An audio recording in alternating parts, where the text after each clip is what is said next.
আজ 11ই জুলাই 2026 আর আজকের এই প্রতিবেদনে আপনারা দেখবেন ইরানে ফের হওয়া বড়সড় বিস্ফোরণের খবর। আমেরিকা যদি হামলা না করে থাকে তবে কে করলো এই হামলা? যুদ্ধের মাঝেই ইরান ও আমেরিকার গোপন আলোচনা। ইরান কি ডোনাল্ড ট্রাম্পকে হত্যার নতুন ছক কষছে? নতুন রিপোর্টে কি বলা হলো? এদিকে হরমুজ প্রণালী নিয়ে ইরানের চরম হুঁশিয়ারি, যার জেরে শুরু হয়েছে তোলপাড়া। এছাড়াও জানাবো তুরস্ককে নিয়ে ডোনাল্ড ট্রাম্পের কাছে ফোনে বেঞ্জামিন নেতানিয়াহুর কাকুতি মিনতির খবর এবং আয়াতুল্লাহ আলী খামিনির শেষ সফর সম্পন্ন। লক্ষ লক্ষ মানুষের উপস্থিতিতে তাকে সমাহিত করা হলো। এছাড়াও রয়েছে আরও অনেক খবর। তো চলুন শুরু করি আজকের সবচেয়ে বড় খবরটি দিয়ে আজকের এই বিশেষ প্রতিবেদন। গত 9 এবং 10ই জুলাই রাতে ইরানে ফের বড় হামলা হয়েছে। এই হামলার পর বিভিন্ন জায়গায় বিস্ফোরণ এবং ধ্বংসলীলার খবর সামনে এসেছে। কিছু ছবিও শেয়ার করা হয়েছে। আসুন বিস্তারিতভাবে বুঝি ইরানের কোন কোন এলাকায় টার্গেট করা হয়েছে, কতটা ক্ষতি হয়েছে এবং সবচেয়ে বড় প্রশ্ন হলো এই হামলাগুলো আসলে কে করলো। কারণ আমেরিকার তরফ থেকে একটা চমকে দেওয়ার মতো বিবৃতি সামনে এসেছে। ইরানের বুশের এবং সিস্তান বালুচিস্তানের কোনার্ক সহ একাধিক এলাকা থেকে বিস্ফোরণের খবর পাওয়া গেছে। এর আগেও 9ই জুলাই এই এলাকাগুলোর বিমানবন্দর, লজিস্টিক্স, রেলওয়ে ইনফ্রাস্ট্রাকচার এবং বুশেরের নিউক্লিয়ার পাওয়ার প্ল্যান্টের আশেপাশে হামলা হয়েছিল। কিন্তু এবার সবচেয়ে অবাক করা বিষয় হলো আমেরিকান মিলিটারির সেন্ট্রাল কমান্ড গত রাতেই পরিষ্কার জানিয়ে দিয়েছে তারা যে গত কয়েক ঘন্টায় মার্কিন সেনাবাহিনী ইরানে কোনো হামলা চালায়নি। তারা যা করার 9ই জুলাই দুপুর পর্যন্ত করেছিল। মার্কিন কর্মকর্তারা এও জানিয়েছেন যে আমেরিকা এখনও ইরানের সাথে আলোচনার রাস্তা খোলা রাখতে চায় এবং দুই পক্ষের মধ্যে টেকনিক্যাল লেভেলে আলোচনা এখনও চলছে। তাহলে এখানে সবচেয়ে বড় প্রশ্ন হলো, আমেরিকা যদি হামলা না করে থাকে তবে ইরানে এই হামলা কে করলো? এটা কি ইসরায়েলের কাজ, নাকি ইরানের ভিতরেই কোনো নাশকতা হয়েছে? ইরান এই হামলার জন্য সরাসরি শত্রুকে দায়ী করেছে, কিন্তু কোনো দেশের নাম নেয়নি। কারণ ইরান নিজেও এখনও ততটা নিশ্চিত নয় যে এই হামলাটা কে করেছে। আন্তর্জাতিক বিশ্লেষকরা মনে করছেন আমেরিকা যদি এর পিছনে না থাকে তবে সন্দেহের তীর সরাসরি ইসরায়েলের দিকেই যায়। কারণ আমেরিকা হামলা করলে তারা স্বীকার করত যে হ্যাঁ আমরা করেছি, যদিও এখনও পর্যন্ত কোনো পক্ষই এর সত্যতা নিশ্চিত করেনি। এই পুরো ঘটনায় অনেক প্রশ্নের উত্তর এখনও অজানা, আর আমরাও ইরানের দিক থেকে বিস্তারিত তথ্যের অপেক্ষা করছি। দর্শক, একটা চমকপ্রদ খবর হলো গত পরশু সন্ধ্যা পর্যন্ত ইরান ও আমেরিকার মধ্যে হামলা চললেও পর্দার আড়ালে তাদের আলোচনার পর্ব এখনও পুরোপুরি ভেঙে যায়নি। গতকাল 10ই জুলাইয়ের রিপোর্ট অনুযায়ী আমেরিকা ও ইরানের মধ্যে টেকনিক্যাল আলোচনা এখনও গোপনে চলছে, অথচ হামলা চলছে প্রকাশ্যে। মার্কিন কর্মকর্তারা বলছেন আমেরিকা শুধু যুদ্ধই শেষ করতে চায় না, বরং ইরানের নিউক্লিয়ার প্রোগ্রাম সীমিত করতে এবং হরমুজ প্রণালীতে জাহাজ চলাচলের স্বাধীনতা ফিরিয়ে আনতেও একটা সমাধান খুঁজছে তারা। গত কয়েকদিন ধরে এই দুটি মূল ইস্যুতেই দুই দেশের মধ্যে চুক্তির আলোচনা চলছিল, কিন্তু কোনো সিদ্ধান্তে পৌঁছানো যাচ্ছিল না। আঙ্কারায় ন্যাটো সাবমিটের সময় 8ই জুলাই ডোনাল্ড ট্রাম্প নিজেই বলেছিলেন যে তার মনে হয় চুক্তিটা প্রায় শেষ, কিন্তু মার্কিন কর্মকর্তারা বলছেন আলোচনা এখনও চলছে। অর্থাৎ মাটিতে মিসাইল চললেও পর্দার পেছনে কূটনীতির দরজা এখনও পুরোপুরি বন্ধ হয়নি। এবার পরবর্তী খবরটি একটা বড় প্রশ্ন নিয়ে। ইরান কি ডোনাল্ড ট্রাম্পকে হত্যার চেষ্টা করছে? ইরান কি সত্যি ট্রাম্পকে মারার নতুন কোনো ছক কষছে? এই প্রশ্নের উত্তর জানার আগে বর্তমান পরিস্থিতিটা একটু বুঝে নিন। মধ্যপ্রাচ্যে ইরান ও আমেরিকার মধ্যে রোজই মিসাইল আর বোমাবর্ষণ হচ্ছে। দুই দেশই একে অপরের সামরিক ঘাঁটিতে হামলা করছে, প্রাণহানি ঘটছে, যুদ্ধের হুমকি চরমে।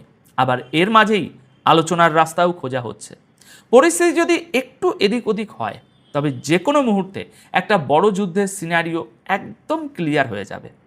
এখন এমন পরিস্থিতিতে গতকাল 10ই জুলাই সকালে ইসরায়েলি ও মার্কিন মিডিয়ার একটা রিপোর্টে চাঞ্চল্যকর তথ্য উঠে এসেছে।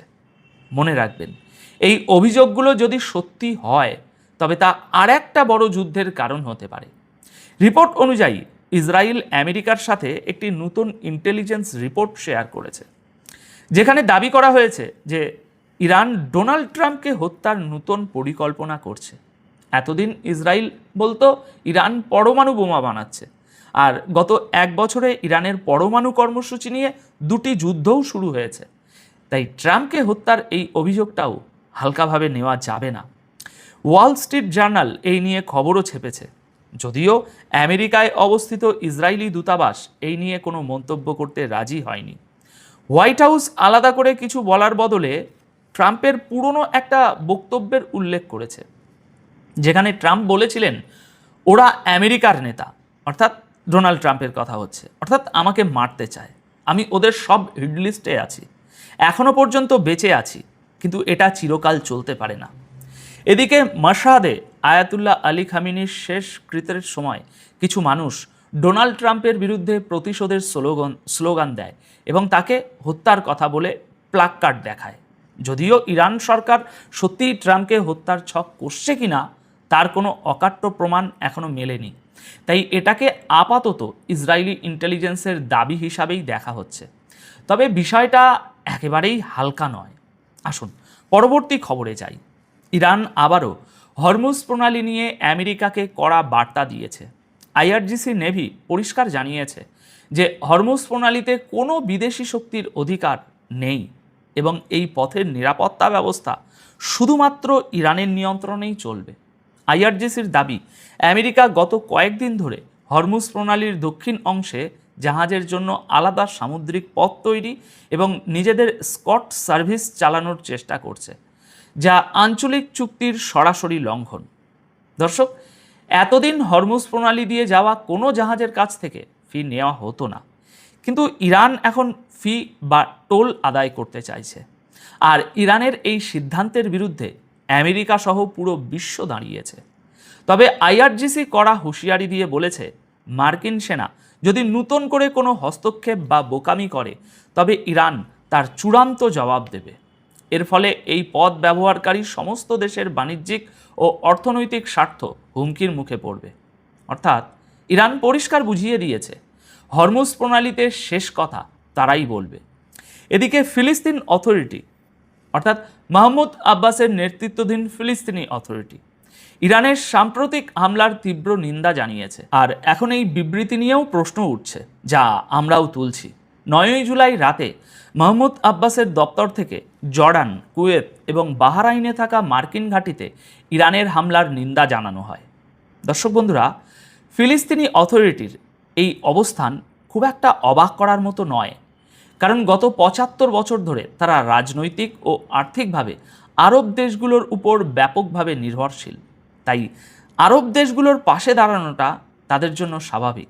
কিন্তু প্রশ্ন হলো, জর্ডান, কুয়েত বা বাহরাইনে হামলার নিন্দা করা গেলে ইরানে হওয়া হামলার নিন্দা কেন করা হলো না? ইরানে যে পরিমাণ ধ্বংসলীলা চলল, যত মানুষকে মারা হলো, তা নিয়ে মাহমুদ আব্বাসের অথরিটি চুপ কেন? যুদ্ধের শুরুটা তো আর ইরান করেনি। তাই আমরা প্রশ্ন তুলছি, নিন্দা কি শুধু একদিকের হামলারই হওয়া উচিত? মাহমুদ আব্বাসের এই বিবৃতি মধ্যপ্রাচ্যের রাজনীতিতে নিশ্চিতভাবেই একটা নতুন বিতর্কের জন্ম দিয়েছে। এদিকে ডোনাল্ড ট্রাম্প এবং বেঞ্জামিন নেতানিয়াহুর মধ্যে 9 ও 10 জুলাই রাতে ইরান এবং তুরস্ককে নিয়ে একটি গুরুত্বপূর্ণ ফোন আলাপ হয়েছে। এটা স্পষ্ট যে এই মুহূর্তে দুই দেশ প্রতিটি পদক্ষেপে মিলেমিশে কাজ করছে। তবে এই আলোচনায় আর একটা বিষয় উঠে এসেছে, যা প্রমাণ করে নেতানিয়াহু শুধু ইরান নয়, তুরস্ককে নিয়েও চিন্তিত। রিপোর্ট অনুযায়ী নেতানিয়াহু ট্রাম্পকে অনুরোধ করেন তিনি যেন তুরস্ককে F-35 স্টেলথ ফাইটার জেট দেওয়ার অনুমোদন না দেন। নেতানিয়াহু তুরস্কের প্রেসিডেন্ট এরদোয়ানের ইসরায়েল বিরোধী কড়া বক্তব্যের কথা মনে করিয়ে দেন। আসল কথা হলো, আমেরিকা যদি তুরস্ককে আবার F-35 প্রোগ্রামে যুক্ত করে তবে মধ্যপ্রাচ্যের ক্ষমতার পুরো ব্যালেন্সটাই বদলে যাবে। কারণ এখন সামরিক শ্রেষ্ঠত্ব ইসরায়েলের হাতে। অর্থাৎ একদিকে ইসরায়েল ইরানের সাথে লড়ছে, অন্যদিকে তাদের ভয় আমেরিকা তাদের পুরনো ন্যাটো মিত্র তুরস্ককে এমন কোনো সামরিক ক্ষমতা না দিয়ে দেয় যাতে মধ্যপ্রাচ্যে ইসরায়েলের আধিপত্য কমে যায়। এবার পরবর্তী খবর হলো, ইরানের পবিত্র শহর মাশহাদ থেকে একটা বড় খবর এসেছে। সরকারি নিউজ এজেন্সি ইরনার মতে গতকাল শুক্রবার ভোরে মাশহাদে একটি গোলাগুলির ঘটনা ঘটে, যেখানে বাসিস ফোর্সের 2 সদস্য নিহত হয়েছেন। এই শহরেই গতরাতে আয়াতুল্লাহ সৈয়দ আলী খামেনিকে সমাহিত করা হয়েছে, যার কারণে এখনও সেখানে প্রচুর মানুষের ভিড়। তবে কে গুলি চালিয়েছে বা এর পেছনে কি কারণ ছিল তা এখনও জানা যায়নি। এবার আসি আজকের সবচেয়ে বড় খবরে। ইরানে বেশ কয়েকদিন ধরে চলা শেষ অনুষ্ঠানের পর আয়াতুল্লাহ সৈয়দ আলী খামেনিকে মাশহাদে ইমাম রেজার মাজারের ভিতরে সমাহিত করা হয়েছে। সমাহিত করার আগে তার কফিন ইমাম রেজার মাজারে তওয়াফ করানো হয়। রিপোর্ট অনুযায়ী শেষ জানাজার নামাজে ইমামতি করেন তার ছেলে মোস্তাফা খামেনি। ইরানি পত্রিকা ও ফার্স নিউজ দাবি করেছে যে এটি মানব ইতিহাসের সবচেয়ে বড় জানাজা।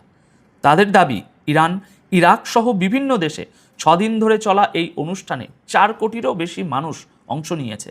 তেহরান, কোম, নাজাফ, কারবালা এবং মাশহাদে জনসমুদ্র অতীতের সব রেকর্ড ভেঙে দিয়েছে। তবে এখানে একটি বিষয় মানুষের নজর কেড়েছে।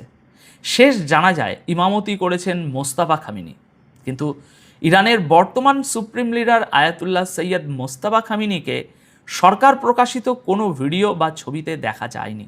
আমি খুব সাবধানে কথাটা বলছি, প্রকাশিত কোনো পাবলিক ফুটেজে তাকে দেখা যায়নি। তবে তার মানে এই নয় যে তিনি সেখানে উপস্থিত ছিলেন না। নিরাপত্তাজনিত কারণে কি দেখাতে হবে আর কি লুকাতে হবে সেই সিদ্ধান্ত ইরান সরকারই নেয়। মোস্তাফা এমনিতেই আমেরিকা ও ইসরায়েলের টার্গেটে আছেন, তাই শুধু ফুটেজের উপর ভিত্তি করে এটা বলা সম্ভব নয় যে তিনি তার বাবার শেষ কৃত্যে উপস্থিত ছিলেন কি ছিলেন না। তো দর্শক, এই ছিল আজকের কিছু গুরুত্বপূর্ণ খবর।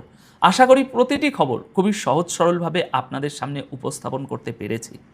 আপাতত এই প্রতিবেদন তাহলে এখানেই শেষ করছি। দেখা হবে পরবর্তী ভিডিওতে নতুন কোনো বিশ্লেষণের সাথে। সবাই খুব ভালো থাকবেন, সুস্থ থাকবেন। ধন্যবাদ আপনাদের সকলকে।